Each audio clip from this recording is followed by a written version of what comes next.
नमस्कार, Hare Krishna. I am S N Daruwala, astrologer and psychotherapist.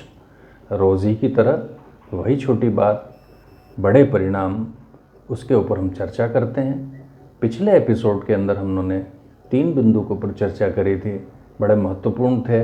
आप लोगों ने सभी ने उनको सुना, देखा और उसका रेस्पॉन्स भी मुझे पता चला। काफ़ी लोगों ने उसको देखा और अच्छा रेस्पॉन्ड किया। अब हमने 3 बिंदु क्या थे, वो स्ट्रेस, एंग्जाइटी और डिप्रेशन। हमने कारण तो बता दिए थे कि भाई हमको स्ट्रेस, एंग्जाइटी और डिप्रेशन इन कारणों से हो जाता है। कारण तो पता चल गया, मगर बचने का उपाय भी तो हमें पता होना चाहिए। बचने के उपाय क्या होना चाहिए, उनके ऊपर हमारा फोकस रहेगा तो हम डिप्रेशन से बच जाएंगे, स्ट्रेस से बच जाएंगे, एंग्जाइटी से बच जाएंगे।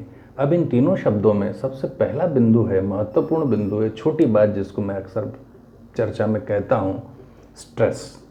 जिस किसी काम को मैं नहीं कर पा रहा और समय पर संपन्न नहीं हो पा रहा तो मैं तनावग्रस्त हो जाऊंगा। अब उससे बचने के लिए क्या है, मैं उस काम के करने के उपायों पर भी ध्यान दूं और थोड़ा फोकस करूंगा तो छोटे लेवल पर ही उसका समाधान आ जाएगा और वो कार्य संपन्न हो जाएगा।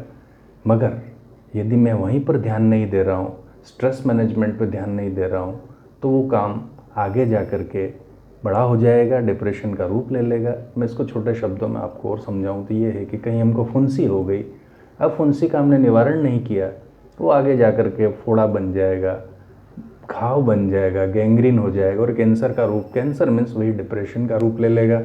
फिर हम दौड़ते फिरेंगे और कहेंगे अरे मेरा इलाज नहीं। डिप्रेशन कैंसर से भी खतरनाक है, ये आप नोट कर लें, जान लें और इस पर अभी से ध्यान देना चालू करें। इसको मैं और आपको बता दूं कि स्ट्रेस मैनेजमेंट का एक छोटा सा उदाहरण दे दूं। स्ट्रेस मैनेजमेंट को हम कैसे करते हैं, कैसे करवाते हैं। यदि मैंने आपको 200 किलो का कोई वज़न दे दिया कि भाई इसको वहाँ से ले जा करके उस स्थान पर रख के आ जा, आप क्या करेंगे? टेंशन में आ जाएंगे, अरे यार 200 किलो तो मैं नहीं उठा सकता। नहीं, आप उठा सकते हैं, मगर उस काम को बड़ा काम दिख रहा है, कुछ भार ज़्यादा दिख रहा है तो आप उसको बांट दें। 10-10, 20-20 किलो जितना आप उठा के ले जा सकते हैं उसको उठा के ले जाएं, उसको स्थानांतरित कर दें। स्ट्रेस मैनेजमेंट भी यही चीज़ है। काम यदि बड़ा सामने नज़र आ रहा है तो हमको छोटे रूप में कर लें, उसको टुकड़ों में बांट लें और उस काम को कर लें तो आपका स्ट्रेस लेवल डाउन हो जाएगा। हो सकता है उसमें आपको जो 4 घंटे का काम है 8 घंटे लग जाए, मगर आपने कर तो दिया है। उसमें से क्या होगा, आपका आत्मविश्वास का लेवल बढ़ेगा, कॉन्फिडेंस बढ़ेगा और आपके मन में ये भाव आएगा, यस आई कैन डू, मतलब मैं इस काम को कर सकता हूँ। तो ये चीज़ आपको प्रेरणादायक रहेगी भविष्य के लिए भी, और आप इन छोटे छोटे कामों से हमेशा फिर बड़े कामों की ओर चले जाते जाएंगे और आप एक सफल जीवन जिएंगे।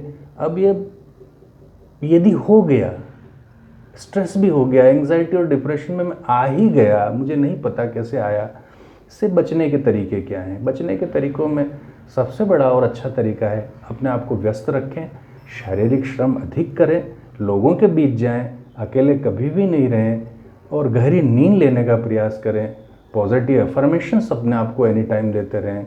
और एक हम चीज़ करते हैं, CBT, कॉग्निटिव बिहेवियरल थेरेपी, अक्सर मैं भी करवाता हूँ।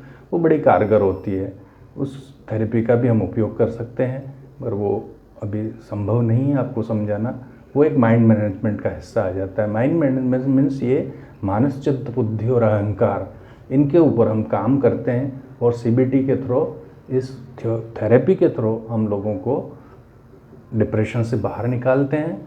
इसलिए आप लोग CBT भी कर सकते हैं। कभी इस तरीके का कोई डिप्रेशन महसूस कर रहा है तो हमसे संपर्क कर सकता है, ऐसा कुछ नहीं है। मगर फिर भी हम आपको बचने का तरीका, वहाँ तक न जाएं, बचने का तरीका बता रहे हैं कि आप फर्स्ट लेवल पर ही स्ट्रेस मैनेजमेंट कर लें तो आप डिप्रेशन में नहीं जाएंगे। यही मेरी कामना रहती है। हमेशा बात छोटी करते हैं, परिणाम बड़े होते हैं। संभल कर रहिए। नमस्कार, हरे कृष्णा।